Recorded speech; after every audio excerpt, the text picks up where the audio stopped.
Wall Street. Wall Street. Wall Street. Wall Street. Wall Street. Wall Street. Wall Street. In 2008, the biggest modern financial meltdown crippled the economy, forcing millions of people to lose their homes, declare bankruptcy, and lose their incomes. However, this recession did not happen by accident. It did not even happen on purpose. It happened because the big banks of Wall Street used practices that resulted in them earning the losses of others.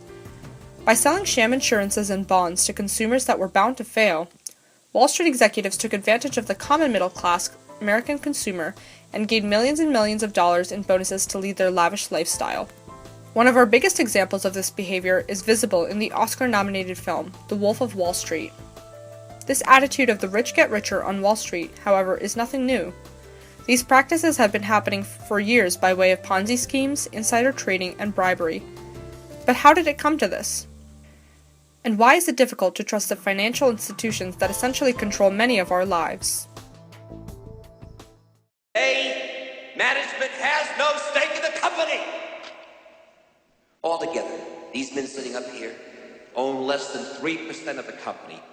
And where does Mr. Cromwell put his $1 million salary? Not in Teldar stock, he owns less than 1%. You own the company. That's right. You, the stockholder, and you are all being royally screwed over by these bureaucrats with their steak lunches, their hunting and fishing trips, their corporate jets and golden parachutes. We have to begin by considering the line between a free market capitalist economy and regulated industries. American politics is interesting because there is extensive debate on where to draw that line when writing legislation. This leads us to the question, to what extent does Wall Street function on the principle of a free market economy? And when do regulations on the financial industry become burdensome to Wall Street? Capitalism can be defined as a socioeconomic ideology that emphasizes individuality, private ownership and production for profit, and decision-making done by those with the greatest number of market shares. It's also a political system of laissez-faire and objective laws. The United States prides itself on a capitalist economy, but is it really?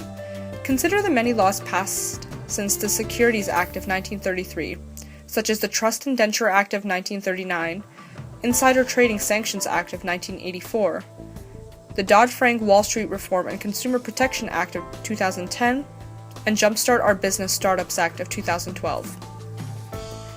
This substantive list does not scream laissez-faire. As a result, there is a significant amount of ducking the laws on Wall Street where the mindset is, greed is good. It is clear that a free market economy would be detrimental to the middle-class investors, but regulation often results in negative or illegal behavior. As we have stated before, the majority of crimes on Wall Street have that rich-get-richer mentality tied to them. Now, of course, this money-hungry ideal is an ever-growing one. The fascination of wealth isn't one that will end anytime soon. This hunger has led to an adaptation of the strategies brokers and CEOs use to gain the wealth. Without these strategies, there would be little to no separation between the people in question. This isn't to be said that these ideas are always perfect and ever effective, however. Even recently, we've seen big business and put down based on failed ideas, such as using a public chat room. Probably not the best idea.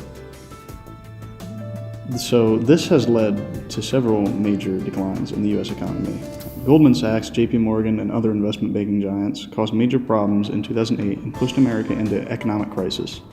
In the period between 2005 and 2007, Goldman Sachs indicated that they did indeed underwrite mortgages that belonged to people with shoddy credit. This caused many foreclosures when the housing market crashed in 2007, and overall billions of dollars lost for the investors. They were literally stealing from the poor. The result? A slap on the wrist at best. A $5.1 billion government settlement hardly affects the company. The fact that nobody got charged because they simply claimed they didn't do their due diligence was also of concern. Regulations of Wall Street have been extremely weak. It is seemingly easier to get arrested for shoplifting than stealing billions on Wall Street. But how much money is this thing costing our economy as a whole? Wall Street is claimed to be taking away 2% growth of our GDP every year. This is nearly $400 billion declined every year. Now we feel these effects both globally and nationally. So even with the evidence, there's nothing more than a fine that usually comes about. Criminality is just seemingly non-existent on Wall Street. Legal trading in business is when companies trade stocks based on only public information related to the company.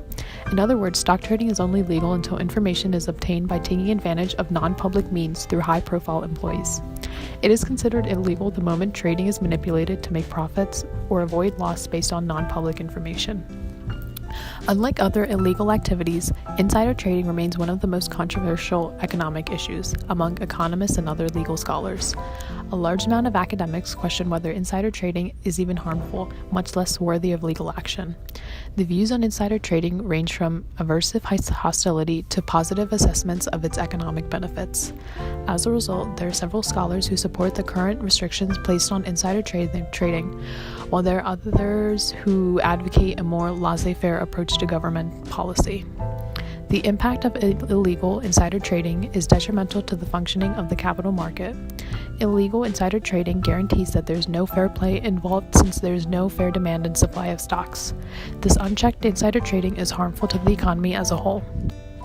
On the other hand, all sorts of other economic sectors profit from informational advantages based on the information that they get through personal networking and connections, and obtaining information the same way in those circumstances is not generally viewed as unethical.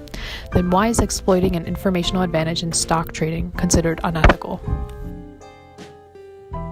Brokers take advantage of people by pushing the easy targets to buy blindly and as much as possible. Again, to see the motivation, we turn to The Wolf of Wall Street. Matthew McConaughey's character states that no one knows if a stock is going to go up, down, sideways, or in circles, least of all stockbrokers.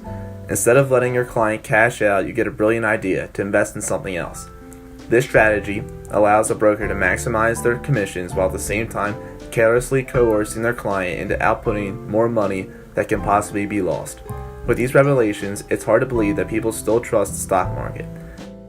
The millennial generation does not want to take Wall Street's bait, as they are the age group most likely not to invest in the stock market, according to Business Insider. This seems to be an effect of the financial crisis that occurred during a key time in their growth period.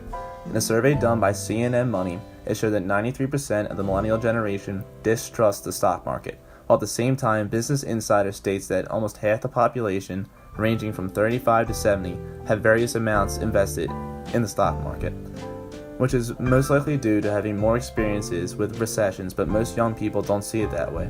The shock of the crisis of 2008 left a permanent mark of distrust on the stock market and stockbrokers in general. So how does Wall Street clean up its damaged reputation? Fear of the potential economic backlash of millennials not investing in the market may cause the change needed to make Wall Street reputable. But only time will tell if Wall Street can finally live down the reputation it's received.